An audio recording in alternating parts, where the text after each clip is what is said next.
Iya, eh, pembahasannya cukup luas bagi saya sendiri karena memang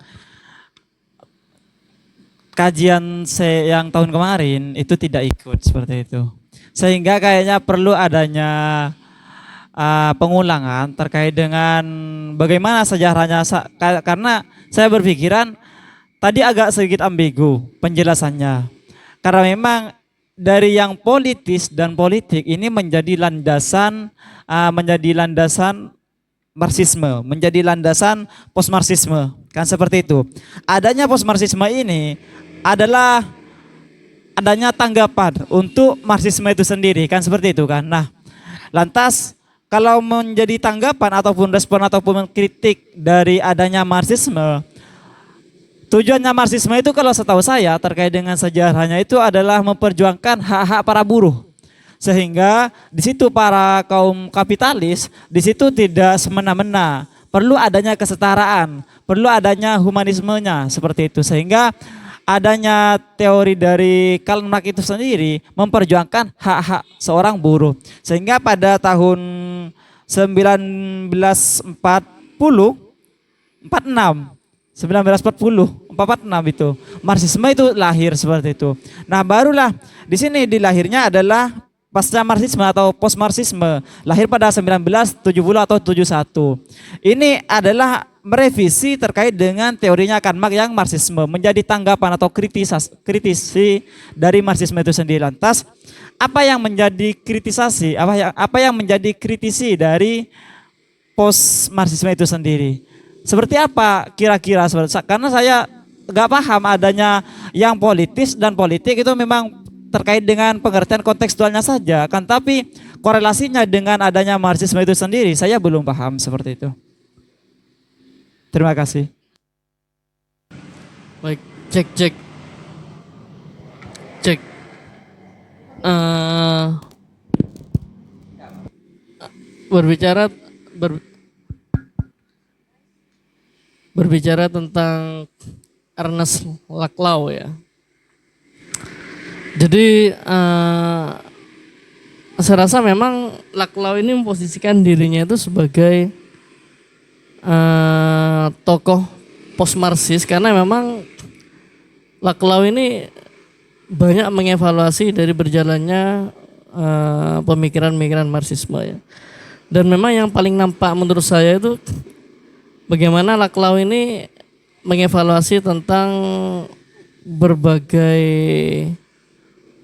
aspek teori sejarah atau materialisme historis ya dari Karl Marx itu yang berbicara tentang bahwasanya sejarah manusia itu tidak lepas dari pertentangan antara kelas borjuis dan proletar, dan suatu saat kapitalisme akan runtuh dan akan diakuisisi oleh proletar atau kaum buruh. Nah, itu sebenarnya yang menjadi kritik, salah satu kritik dari Laclau, sehingga kemudian kenapa hal itu kemudian tidak bisa terrealisasi sampai sekarang, cita-cita Karl Marx tadi tentang runtuhnya kapitalisme dan menangnya kaum proletar.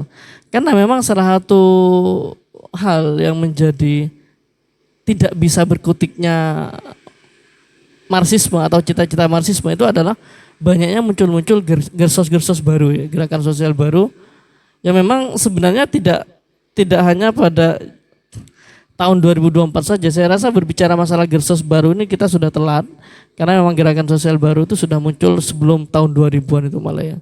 Pada tahun 1960-an karena di situ memang sejak saat itu memang muncul ketidakpercayaan terhadap pemikiran-pemikiran Karl Marx, terutama dalam bagaimana kaum buruh itu selalu berada di barisan paling depan dalam melakukan kudeta terhadap kapitalisme.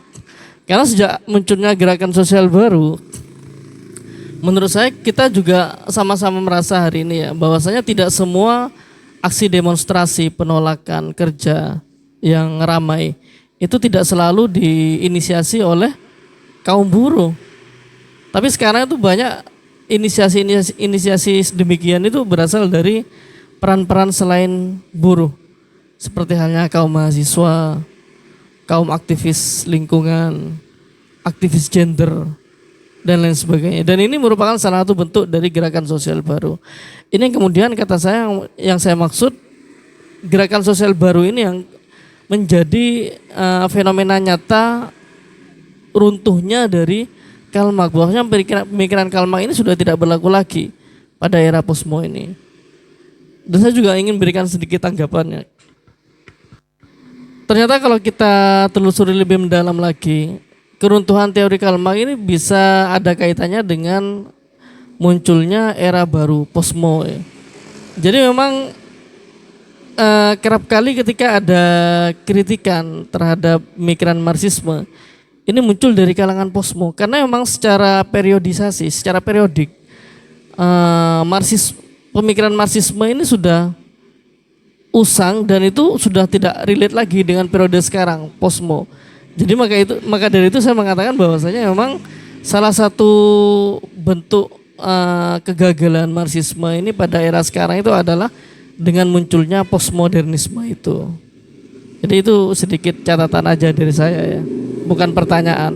Tapi kalau bertanya masalah pertanyaan, saya ingin tahu lebih dalam tentang Laclau ini sebenarnya bagaimana peran secara nyata, apakah dia hanya mengevaluasi dari pemikiran Karl Marx saja atau memang ingin mengevaluasi tapi sekaligus memberikan jalan alternatif, misalnya jalan ketiga atas kemandekan pemikiran Marxisme, atau dia memang secara peran, secara posisi memang sebagai antitesis dan memang tidak suka terhadap pemikiran Marxisme. Jadi seperti itu. Oke. Jadi inti sebenarnya dari di politik dan das politis ini atau yang politis dan politik itu sebagai pisau tentang bagaimana kita melihat persoalan yang tiga tadi untuk mengkritik atau melahirkan teori atau respon-respon terhadap tiga tadi untuk dalam melahirkan pemikirannya Laclau dan Mauve tadi. Jadi misalnya begini, ya dua yang politis dan politik itu hanya sebagai upaya untuk mendeskripsikan bagaimana misalnya yang politis itu tadi kan disinggung mungkin katanya Kak Fakih adanya gerakan-gerakan sosial baru. Itu kan sifatnya yang politis. Jadi suatu gerakan-gerakan yang muncul secara alamiah, yang sifatnya cair dan sifatnya kontingen kalau nggak salah tadi. Saya lupa kata-katanya apa. Jadi ada keterkaitan atau ada, kalau tadi akan ada agonisme dan antagonisme. Jadi antagonisme itu ada sesuatu atau perwujudan atau ejawanta dari gerakan-gerakan sosial baru yang kemudian sifatnya alamiah atau organis gitu kan. Nah, politik itu lebih diidentikan tentang struktur atau sebuah apa ya tadi katakan tadi, struktur pemerintahan atau struktur yang sifatnya politik gitu. Atau misalnya adalah yang dua tadi itu digunakan untuk membaca bagaimana Pak Marxisme itu tidak sesuai. Di mana tidak sesuainya? Yang tadi tentang teori sejarah Marx, tentang tadi disebut tentang bagaimana ramalan-ramalan Marx, ramalan-ramalan Marxisme tentang perwujudan dari mimpi-mimpi tentang bagaimana nanti kapitalisme akan runtuh, baru kemudian tentang subjek revolusioner Marx tentang bagaimana yang dijadikan sebagai subjek itu justru bukan pada kaum buruh tapi bagaimana subjeknya itu mengarah kepada adanya partai politik sebagai lokus yang dianggap sebagai wadah yang justru kemudian itu bertentangan dengan demokrasi atau bagaimana kesetaraan itu menjadi nilai dasar dari kaum buruh, dari kaum proletar. Gimana Subaidi? Jadi yang politis itu adalah gerakan-gerakan yang sifatnya organis, sedangkan politik itu lebih kepada sistem politiknya atau sistem politik tadi ya, saya lupa istilahnya apa. Cuma menyebutnya tadi apa? Sistem lah ya. Jadi yang politis itu, jadi dua hal tadi ini menunjukkan bahwa politik yang ada di Marxisme saat ini itu digunakan untuk menjinakkan yang politis. Jadi adanya agonisme tadi itu adalah upaya untuk menjinakkan antagonisme.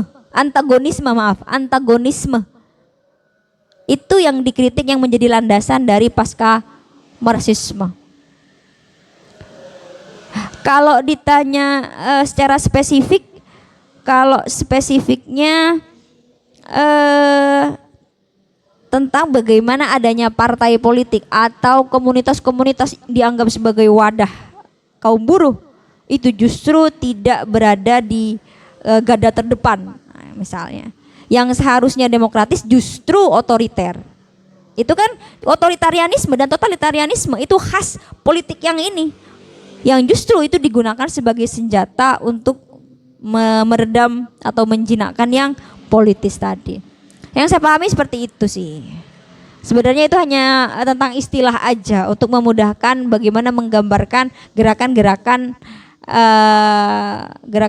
dari pasca Marxisme atau post Marxisme dalam memahami 3 persoalan tadi. Sampai sini bisa dipahami. Terus tadi pertanyaan Kak Faki tentang Laclau ya. Saya membaca Laclau ini dia tidak anti Marxis. Tetapi dia justru saya melihat tentang bagaimana dia hanya mengkritik hal-hal yang tidak sesuai dari kaum-kaum atau nilai-nilai Marxis. Saya bacanya seperti itu sih Kak. Seperti misalnya tadi yang demokrasi kalau pasca Marxisme kan secara umum itu mengidealkan tentang bagaimana seharusnya demokrasi itu sifatnya radikal dan majemuk, tidak justru otoriter dan totalitarian. Tetapi kemudian saya membacanya Laclau dan Mauve ini dia justru ingin mengkritik celah-celah itu, mengkritik tentang hegemoni dari lokus-lokus yang berupa partai-partai politik tadi, bahwa seharusnya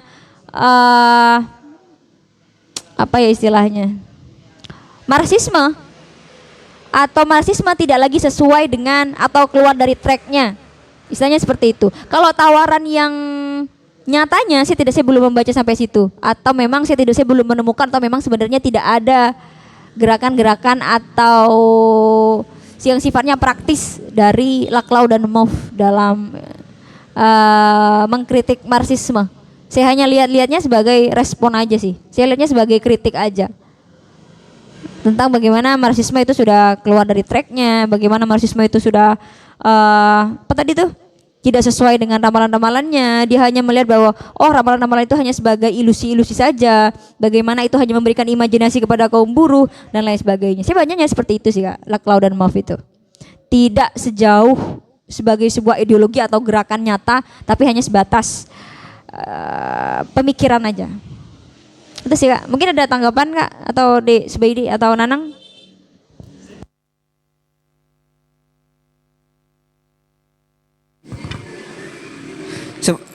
Oke. Kalau saya yang sepemahaman saya ya, Karl Marx itu kan dari corak ekonomi yang dia inginkan, bahwasanya Karl Marx itu menginginkan ekonomi yang sosial gitu. Jadi ibarat di satu ladang, di mana ladangnya itu di daerah Belumbungan gitu. Misalkan di ladang di daerah Belumbungan itu ada pohon apel yang bisa menghidupi semua orang-orang yang ada di sekitar warga Belumbungan gitu. Jadi kan apel itu bisa dinikmati ke semuanya gitu. Kan yang saya tangkap dari Karl Marx, dari corak ekonomi yang beliau inginkan. Jadi semua warga itu bisa memiliki hak untuk menikmati buah apel itu, bukan hanya klaim dari si pemilik kepala RT lah, RW ataupun kepala desa gitu. Nah, lalu sebenarnya di dalam Marxisme ini yang khususnya di tokoh yang sekarang kita bahas, saya tidak menemukan gairah-gairah ekonomi yang dibahas. Cuman 3 pokok itu: sejarah, revolusi, dan demokrasi. Ya, itu saja sih.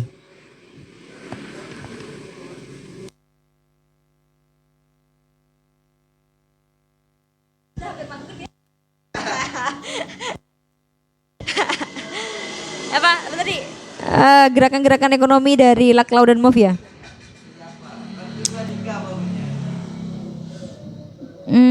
Bentar ya. Oh, tambahin dulu. Oh iya. Saya tuh lebih suka ini ya apa istilah yang dikeluarkan oleh ada ilmuwan politik asal Amerika, Ronald Inglehart. Saya lebih suka istilahnya Inglehart tentang mendefinisikan periode pasca Marx zaman sekarang itu, yakni era postmaterialisme.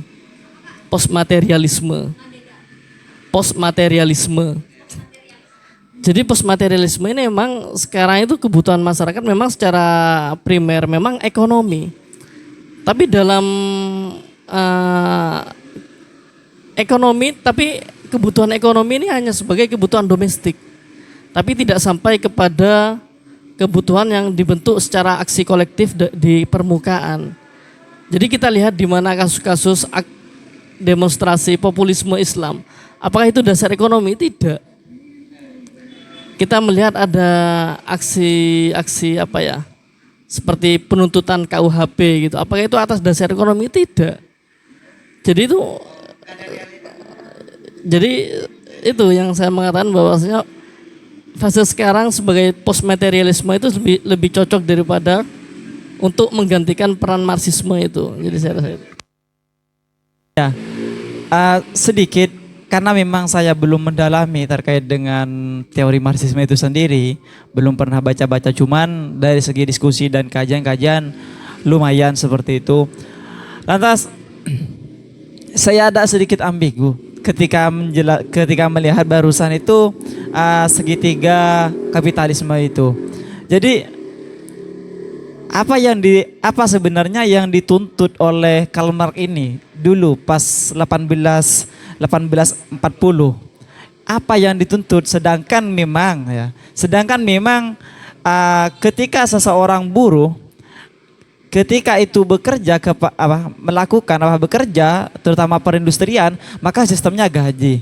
Nah, saya belum paham betul bagaimana sejarahnya seperti itu sehingga kok bisa menimbulkan teori Marxisme itu sendiri. Sedangkan memang kaum buruh memang ada di bawahnya bos atau yang punya perusahaan atau yang punya modal seperti itu.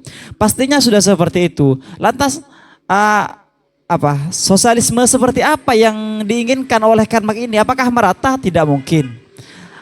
Tidak mungkin. Kalau memanusiakan manusia tentu ada. Seperti pasti ada kalau manusia kan manusia. Akan tetapi kalau kesetaraan sosialisme itu memang tidak ada karena memang manusia ini memang fitrahnya sudah seperti itu. Ada kekurangan, ada kelebihan. Sehingga saya ingin minta penjelasan lebih jelasnya mungkin kepada pemantik seperti itu. Jadi apa yang diinginkan Karl Marx atau apa ide atau inti dari pemikiran Karl Marx itu, jadi dia melihat begini. Jadi kalau kamu bilang bahwa kesetaraan itu tidak mungkin, nah itu. Jadi Marx itu mengidealkan bagaimana, kan dulu begini. Adam Smith atau yang nanti kemudian ada ideologi kapitalis menganggap bahwa setiap orang itu berhak untuk menguasai. Jadi ada hak-hak, ada potensi-potensi yang setiap orang itu berhak kaya lah istilahnya. Kayak seperti sekarang lah, semua orang berhak kaya gitu kan. Nah justru adanya upaya-upaya yang semacam itu kemudian melahirkan kelas-kelas yang tentunya hierarki kelas-kelas itu adalah bentuk hegemoni, melahirkan hegemoni lain, melahirkan superioritas terhadap kelas-kelas yang ada di bawahnya. Sehingga kalau menganggap bahwa kapitalisme itu menindas, itu merugikan kaum buruh. Kenapa? Karena kapitalisme itu mendominasi faktor-faktor produksi, mereka mendominasi atau mengambil nilai lebih atau mengambil keuntungan dari kaum buruh. Itu intinya. Jadi segala hal atau semua konflik kalau kita menggunakan inti dari teorinya Karl Marx, itu maksudnya adalah bagaimana faktor-faktor ekonomi atau konflik-konflik yang terjadi dalam sektor ekonomi itu kuncinya ada karena penindasan terhadap kelas-kelas buruh. Yang kemudian ada dua macam kelas, ada kelas borjuis, ada kelas proletar. Sampai situ. Bisa dipahami maksudnya? Jadi makanya Karl Marx itu berupaya bagaimana kaum buruh itu menyadari bahwa mereka tertindas. Sehingga mereka kemudian berjuang, sehingga ide-idenya Karl Marx itu menjadi ideologi, pegangan, acuan bagi perjuangan kaum buruh yang Karl Marx pada waktu itu mengidealkan bahwa nanti suatu saat kapitalisme akan runtuh dan digantikan oleh sosialis atau komunisme. Bagaimana tidak ada lagi penindasan kelas, tetapi semua orang berhak atau memiliki kesamaan, kesetaraan gitu. Jadi kalau kamu makan satu porsi, kasih yang semuanya satu porsi. Jadi tidak ada kelas-kelas yang semacam itu. Makanya ketika kamu bilang tidak mungkin kesetaraan, itu tidak mungkin. Nah, orang-orang juga berpikir begitu. Makanya kita menganggap bahwa teori-teori Karl Marx itu dianggap sudah tidak lagi relevan. Dan sampai sekarang kapitalisme tidak runtuh-runtuh. Makanya itu yang menjadi acuan bagaimana ramalan Karl Marx itu dipersoalkan kembali. Apakah itu hanya sebatas ramalan yang hanya ilutif imajinasi atau seperti apa? Begitu, intinya begitu. Iya. Makanya kayak kalau kita membaca sejatinya apakah Indonesia kemudian bisa menggunakan teorinya Karl Marx gitu kan. Madura aja kita dianggap sebagai orang-orang dengan kapitalis kecil, borjuis kecil dengan toko kelontong. Kita berusaha untuk mendominasi, itu kan salah satu nilai-nilai yang dibawa oleh kapitalis gitu kan. Usaha-usaha itu untuk meraup keuntungan yang sebanyak-banyaknya gitu kan. Kayak gitu. Tadi tadi kan punya Nanang sudah dijawab sama Kak Waki ya. Tentang gerakan-gerakan yang sebenarnya sifatnya bukan kepada gerakan praktisnya, tapi melihat bagaimana teori-teorinya Karl Marx, Marxisme itu atau adanya superioritas ekonomi gitu, dan juga bagaimana tadi dianggapnya lebih jadi istilahnya Laclau dan Moff itu hanya mengkritik bagaimana dari dua tadi subjek revolusioner dan persoalan demokrasi itu mulai melenceng dan dianggapnya tidak lagi sesuai. Sama juga dengan kritiknya terhadap modernisme. Sebaidi. Jadi forum sendiri. Putar aja kameranya ya. Jadi sama kayak kritikannya terhadap postmodernis gitu kan. Bagaimana kalau dulu adanya misalnya adanya metanarasi bahwa satu gagasan itu mewakili semuanya. Sekarang menunjukkan bahwa semua orang sekarang sudah bisa bicara gitu kan. Postmodernis berusaha untuk mengubah itu mah. Laclau dan Moff berusaha untuk merubah itu. Kenapa? Diarahkannya kepada demokrasi yang radikal dan majemuk, yang lebih plural. Nah itu yang sebenarnya diinginkan oleh pasca Marxisme. Jelimet ya? Memang. Apa saya doang ini yang mikir bahwa memang cuma kritik aja sebenarnya. Berarti kan Karl Marx itu hanya mengemukakan teori saja sehingga di situ dijadikan acuan ideologi bagi para kaum buruh. Tapi mereka hanya mengatakan bahwa mereka berideologi Marxisme atau sosialisme kan, tetapi wujudnya praktisnya belum pernah ada kan, seperti itu.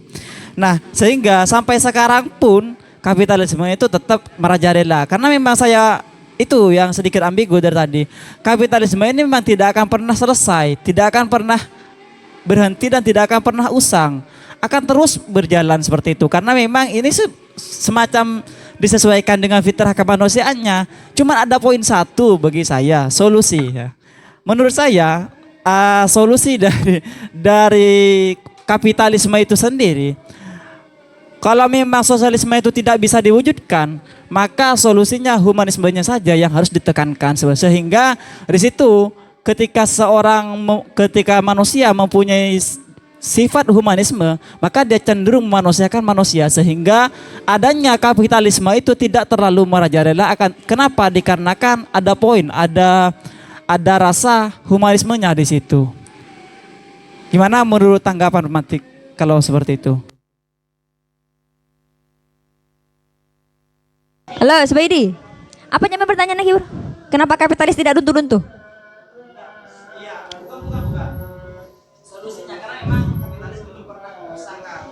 Mm-mm.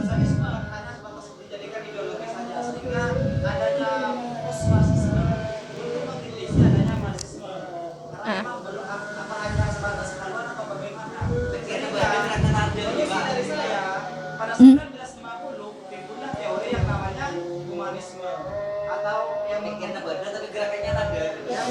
Oh. Oh. Tuh. Itu tuh berapa Maslow tuh? Iya, iya, iya, iya. Ah, ah. Kapitalisme gitu maksudnya? Humanisme, sosialisme, oke, marxisme, oke. Saya rasa kalau kita membaca bagaimana dinamika perjalanan teorinya Marxis, bukan justru itu menunjukkan bahwa Marxisme tidak hanya sebatas ideologi, dia lebih besar dari itu.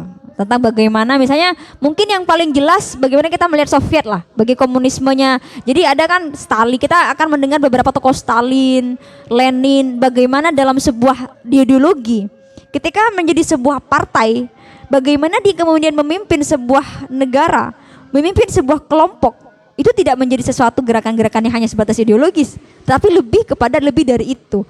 Bahkan ketika kita lihat bagaimana kemudian Soviet beralih dari komunis menjadi kapitalis, itu menunjukkan bahwa dulu keruntuhan Marxis, keruntuhan komunis di Soviet itu juga menunjukkan bahwa bagaimana intinya nanti tentang bagaimana saya lupa, kayaknya Mao Zedong sih masanya dia ketika banyaknya kematian massal,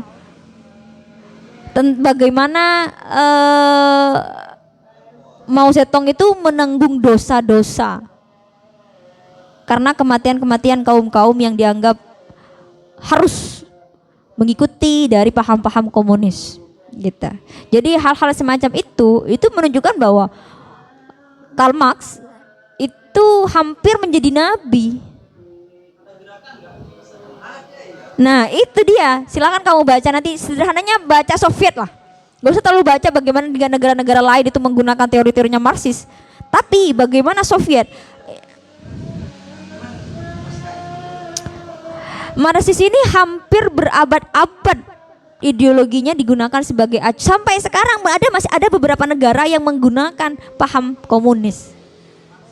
Bahkan dulu Samaon Samaon ya. Iya, dia menganggap bahwa teori ini memang teori paling ideal. Kenapa? Karena tidak akan ada lagi kesenjangan kelas, tidak akan ada lagi borjuis dan proletar, semuanya mendapatkan haknya. Gitu. Jadi dianggapnya ini teori-teori paling ideal. Gitu sih. Walaupun kemudian dia saat ini sudah dianggap tidak lagi relevan, sudah usang karena hampir setiap negara itu memiliki khasan yang berbeda, identitas yang berbeda, sehingga akan memungkinkan bahwa ideologi ini tidak sesuai untuk digunakan di beberapa negara tertentu. Gitu. Kau baca aja deh. Soviet sekarang sudah nggak pakai komunis lagi. Dia sudah berubah jadi kapitalis. Makanya sekarang kita melihat bagaimana perubahan yang signifikan, perkembangan dari Cina, dari yang paling terpuruk sampai sekarang menjadi singa ekonomi dunia.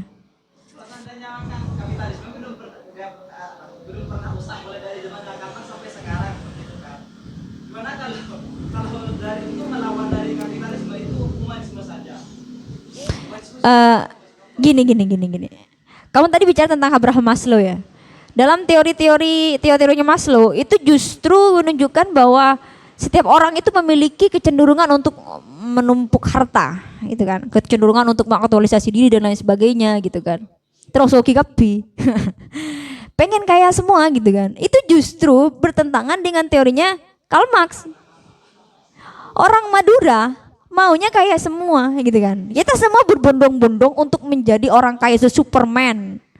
Superman itu adalah manusia ideal dari teorinya Adam Smith, yang itu menjadi patokan bagaimana kapitalisme itu melanggengkan nilai-nilai itu. Seharusnya semua orang menjadi Superman, super power gitu. Itu. Kalau humanisme eh saya rasa memang humanisme memang baik. Maksudnya cuman dalam gerakan-gerakan sosial, politik dan ekonomi dia tidak mampu menjamah ke sana. Karena dalam gerakan-gerakan ekonomi kita membutuhkan satu paham yang lebih praktis. Humanisme kalau kita jual beli misalnya kita menggunakan asas kemanusiaan boleh-boleh saja gitu kan. Cuma dalam humanisme juga perlu dilihat. Humanisme beberapa itu menafikan adanya ketuhanan dan lain sebagainya. Banyak hal. Jadi belum tentu humanisme juga ideal. Kalau bicara tentang teori tentang kemanusiaan iya. Tapi apakah humanisme kemudian ideal? Belum tentu gitu kan. Karena beberapa paham itu memiliki kecenderungannya masing-masing. Itu sih. Gitu. Jadi sudah ya, penutup ya. Jadi mungkin itu saja tentang teorinya pasca marxisme atau post marxisme, Laclau dan Mauve. Jadi sebenarnya pasca marxisme atau post marxisme itu adalah sebuah keniscayaan yang lahir bagaimana sebuah dinamika sosial, gerakan sosial itu sudah mulai majemuk, sudah mulai memunculkan gerakan-gerakan baru, sehingga teori-teori sebelumnya itu dianggap perlu dikritik atau tidak lagi berada dalam status quo, sehingga sifatnya tidak paten, sehingga perlu dikritik. Sama seperti pun teori Marxis tidak lepas dari kritikan-kritikan, salah satunya dari kritikannya Ernesto Laclau dan Chantal Mouffe. Itu saja, saya sarankan kepada teman-teman untuk membaca langsung kepada teori-teorinya, teori-teori langsungnya atau buku-buku. Spill bukunya ini terjemahan silahkan teman-teman bisa cari. Dalam versi bahasa Inggrisnya juga ada The Hegemony and the Social Strategy. Jadi dan hegemoni dan social strategy yang membahas tentang bagaimana kunci dari pemikirannya Laclau dan Mauve terhadap kritiknya terhadap teori-teori Marxis. Itu saja, jika teman-teman ada yang ingin ditanyakan, kritikan dan lain sebagainya, silakan isi di kolom komentar. Saya Rafiatul Windariana, mohon undur diri apabila ada salah-salah, mohon maaf. Sampai jumpa di teori-teori atau diskusi-diskusi mendatang. Assalamualaikum warahmatullahi taala wabarakatuh.